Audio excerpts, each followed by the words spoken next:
ભરૂચ શહેરમાં આવેલી રાષ્ટ્રીય ધરોહર જામા મસ્જિદને લઈને શરૂ થયેલો વિવાદ વધુ વકર્યો છે। સ્વામી મુક્તાનંદે સત્યાગ્રહ કરવાનો કર્યો છે સંકલ્પ। આગામી 5મી એપ્રિલના સોમવારથી મહિનાના દર સોમવારે સાંજના 4 થી 5 1 કલાક સુધી કલેક્ટર કચેરીની બહાર બેસી હનુમાન ચાલીસા પાઠ સહિતના ધાર્મિક કાર્યક્રમો યોજી લોકોમાં જાગૃતિ લાવવાનો સંકલ્પ કર્યો। મહત્વનું છે કે દિવસ અગાઉ કેટલીક મહિલાઓ દ્વારા મસ્જિદ પરિસરમાં પૂજા કરવામાં આવી હોવાનો વિડીયો સોશિયલ મીડિયા પર વાયરલ થયો હતો, જેને લઈને મુસ્લિમ સમાજના આગેવાનો તેનો વિરોધ પણ કરી રહ્યા છે। જે કલેક્ટર કચેરીના બહાર 4 થી 5 પ્રતિ સોમવાર એ હનુમાન ચાલીસા અને પુરુષોત્તમ યોગના પાઠના માધ્યમથી સત્યાગ્રહનો કાર્યક્રમ અમે નક્કી કર્યો છે।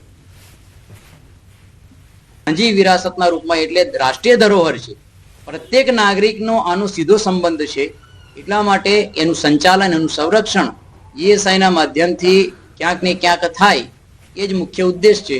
બાકી કોઈ પણ પ્રકારનું સામાજિક વાતાવરણ બગડે એવા પ્રકારના ઉદ્દેશથી આ કોઈ કાર્ય થવાની અમારી કોઈ યોજના કે અમારા કોઈ કાર્ય છે નહીં। ગીર સોમનાથના ઉનામાં ભેભા ગામે પતિએ પત્નીની કુહાડીના ઘા મારી હત્યા કરી હોવાની ઘટના સામે આવી છે। ઘટનાથી સમગ્ર વિસ્તારમાં ચકચાર મચી જવા પામી છે। આરોપીએ પોતાની પત્ની સાથે થયેલા ઝઘડામાં ગુસ્સે ભરાઈ કુહાડી વડે ગળાના ભાગે ઘા મારી ગંભીર ઈજા પહોંચાડી હતી। ઘટનાની જાણ થતાં સ્થાનિક લોકો તરત જ ત્યાં પહોંચી ગયા હતા અને આરોપી પતિ નાસી છૂટે તે પહેલા જ તેને દોરડા વડે બાંધી રાખ્યો હતો। ત્યારબાદ પોલીસને જાણ કરવામાં આવતા ઉના પોલીસ તાત્કાલિક ઘટના સ્થળે પહોંચી હતી અને આરોપીની ધરપકડ કરી આગળની કાર્યવાહી હાથ ધરી હતી। મૃતદેહને પોસ્ટમોર્ટમ માટે ખસેડવામાં આવ્યો છે। મૃતકના મોતથી 3 સંતાનો પરથી માતાની છત્રછાયા હટી જતા પરિવારમાં શોકનો માહોલ છવાયો છે। બેનને હું ખબર પૂછી રહ્યો હતો કે બેન મજા નથી, એમને તાવ આવતો હતો, એમાં ખબર પૂછી રહ્યો હતો। એ વખતે મારી બેનની નજર ન રહેતા એને ઓછાના કવાડીના 2 ઘા મારી અને મોતને ઘાટ મારી બેનને ઉતારી હતી। સીમ વિસ્તારમાં આવેલ મકાનમાં એક પતિ અને પત્નીની કુહાડી મારીને હત્યા કરેલી હતી। આ બાબતે ઉના પોલીસ સ્ટેશનમાં મરણ જનાર બેનના ભાઈની ફરિયાદ લઈ અને મર્ડરનો ગુનો દાખલ કરવામાં આવેલો છે। આ ગુનાની તપાસ પોલીસ ઇન્સ્પેક્ટર ઉના ચલાવી રહ્યા છે। યુપીએસસી 2026 ફાઇનલનું પરિણામ જાહેર। આઈએએસ, આઈએફએસ, આઈપીએસ સહિતની સેવાઓ માટે ઉમેદવારોની થઈ પસંદગી। રાજસ્થાનના અનુજ અગ્નિહોત્રીએ ઓલ ઇન્ડિયા પ્રથમ રેન્ક મેળવ્યો છે। દેશભરમાંથી 958 ઉમેદવારો ક્વોલિફાય થયા છે। ગુજરાતમાંથી 34 ઉમેદવારો ક્વોલિફાય થયા છે। આ વર્ષે સ્પીપામાં 34 ઉમેદવારો ક્વોલિફાય થયા। ગત વખતે 26 ઉમેદવારો ક્વોલિફાય થયા હતા। મૂળ ઊંઝામાં સ્નેહ પહેલ મેળવ્યો હતો 813મો રેન્ક। બાવળાના જૈનીશ ચૌહાણ 589મો રેન્ક મેળવવામાં સફળ રહ્યા છે। યુપીએસસીનું પરિણામ આવ્યું છે અને જેમાં ઊંઝાના વતની સ્નેહ પટેલે બાજી મારી છે, એટલે કે 813 રેન્ક આવ્યો છે અને 813 રેન્ક સાથે તેમણે સફળતાપૂર્વક આ પરીક્ષા પાસ કરી છે। આપણી સાથે છે, તેમની સાથે વાત કરીશું। સ્નેહ, કેટલી મહેનત હતી, કેટલી તૈયારી હતી અને ત્યારબાદ આ પરિણામને તમે કેવી રીતે જોઈ રહ્યા છો? યુપીએસસી એક્ઝામની તૈયારી મેં 2022માં સ્ટાર્ટ કરેલી અને 3.5 વર્ષ જેવું થઈ ગયેલું એન્ડ પછી 3.5 વર્ષ લાગે મને આ ક્લિયર કરવામાં અને આ 3rd એટેમ્પ્ટ હતો મારો। ફર્સ્ટ એટેમ્પમાં મારું પ્રિલિમ્સ ક્લિયર નહોતું થયું, સેકન્ડ એટેમ્પમાં મેં ઇન્ટરવ્યૂ સુધી પહોંચેલો બટ ફાઇનલિસ્ટમાં નામ નહોતું આવ્યું અને આ 3rd એટેમ્પમાં મેં 813મો રેન્ક પ્રાપ્ત કર્યો છે। પડકારો જોયા પછી પણ તમે અગર પાછા તમે સેમ મહેનત કરવા રેડી થતા હોય તો યુપીએસસી ક્લિયર કરી શકાય। મારો પણ ગોલ આઈએએસ બનવાનો જ છે।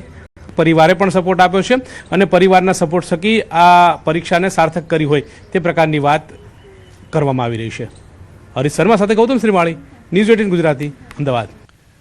વડોદરાના સાવલીના ધારાસભ્ય કેતન ઇનામદારનું મોટું નિવેદન। કેતન ઇનામદાર નહીં લડે 2027ની વિધાનસભાની ચૂંટણી। આ જાહેરાત મેં 2022ની ચૂંટણીમાં પણ કરી હતી।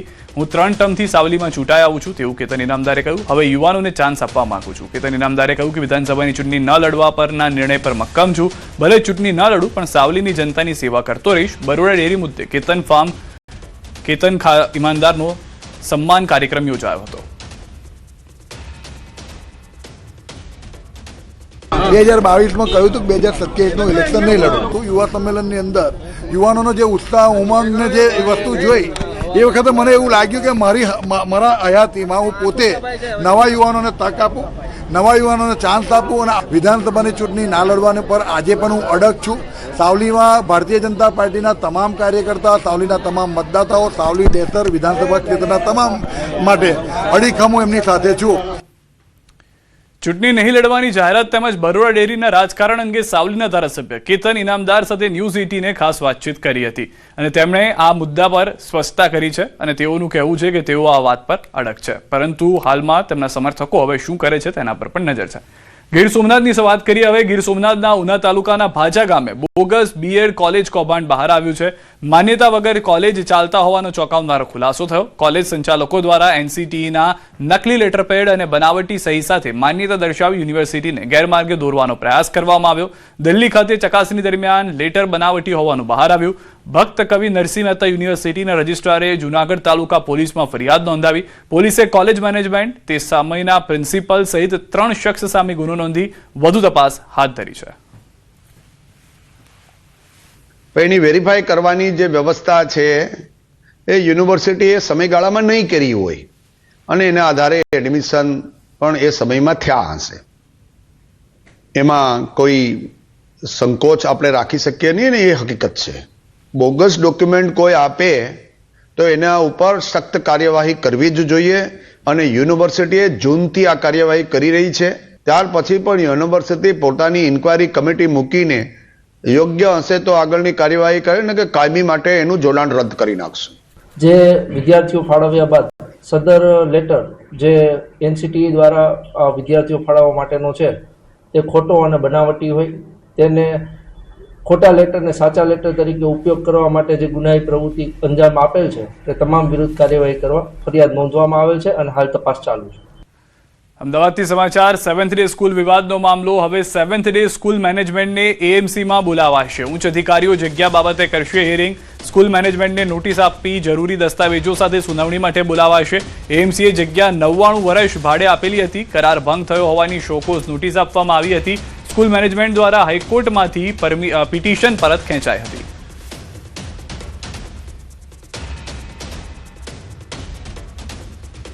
મ્યુનિસિપલ કોર્પોરેશન ખાતે ડેપ્યુટી કમિશનર શ્રી અથવા તેમના ઉપરી કક્ષાના અધિકારી શ્રી દ્વારા 7th ડે એડવેન્ટિસ્ટ સ્કૂલને મુદતો આપીને અને એમના જે કોઈ રજૂઆત છે, એમના જે કોઈ રિલેવન્ટ ડોક્યુમેન્ટ્સ છે, જે કોઈ રિપ્રેઝન્ટેશન્સ છે લેખિતની અંદર કરવા માટેની સુનાવણી કર્યા બાદ આ અંગે ચોક્કસપણે આખરી નિર્ણય ઓર્ડર કરી શકાશે અને એ ઓર્ડર બાદ જે આગળની કાયદાકીય કાર્યવાહી છે એ મ્યુનિસિપલ કોર્પોરેશન કરી શકશે. T20 વર્લ્ડ કપ ફાઇનલ પૂર્વે ફ્લાઇટના ભાવમાં તોતિંગ વધારો થયો છે. ભારત ન્યૂઝીલેન્ડ વચ્ચે ફાઇનલ મેચની અસર. એરફેરમાં સામાન્ય દિવસ કરતાં 4 થી 5 ગણો વધારો થઈ ગયો છે. રવિવારનું Mumbai Ahmedabad one way fare 17,000 અને return 12,000. Delhi Ahmedabad one way fare 13,000 અને return 14,000. Chennai Ahmedabad one way fare 6,000 થી 17,000 સુધી થઈ ગયું છે. કોલકાતા અમદાવાદનું એરફેર 5,000 થી વધીને 15,000 સુધી પહોંચી ગયું છે. બિઝનેસ ક્લાસની ટિકિટના ભાવ 35,000 થી 40,000 સુધી થઈ ગયા છે.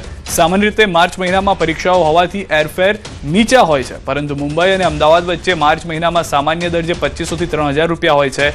ફાઇનલ મેચના કારણે ફ્લાઇટના ભાવ આસમાને પહોંચી ગયા છે.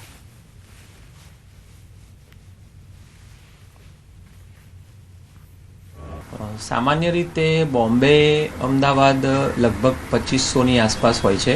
દિલ્હી અમદાવાદ 3,000 હોય છે. કોલકાતા અને ચેન્નઈ 5,000 થી 6,000નો ફેર હોય છે વન વેનો.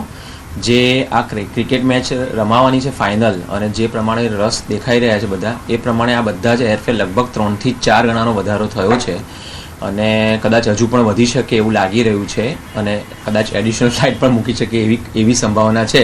એટલો ક્રેઝ દેખાઈ રહ્યો છે કે એક જ દિવસ હજુ ગઈકાલે જ ફાઇનલ થયું અને આજે તો સવારથી જોઈએ તો ફેરના સખત હાઈક થઈ ગયા છે. આ રવિવારે અમદાવાદના નરેન્દ્ર મોદી સ્ટેડિયમમાં મેચ રમાવાની છે.